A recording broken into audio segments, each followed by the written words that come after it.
Today we're going to talk about fabrics that are appropriate to use with our fabulous buttonholes machine. So I have here an array of fabrics that you can take a look at. And from left to right, let's start with these. This is a cotton twill. It's a stretch cotton twill, and it's perfectly appropriate for use with buttonholing machines like ours. Another great one are bouclés. They work just fine. Also, this is a silk matko, which is a lightweight suiting of silk, and this is appropriate.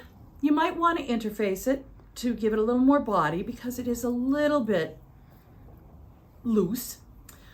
Lightweight wools work just fine. Even tropical weight will work great with our buttonhole machine, as will mid-weight flannels like this, and of course, coating fabrics. In this case, this is a double-faced coating, and if we have a fabric like this, or a garment that's made with this kind of fabric, we'd match the fabric, or the thread rather, to each side of the fabric. So this would have gray thread, this would have taupe thread.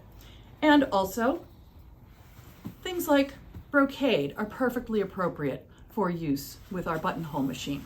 So think skirting or skirts, pants, jeans, jackets, outerwear, fabrics that you'd use for those kinds of garments. Those are all appropriate, and we can make very successful buttonholes for you on those fabrics.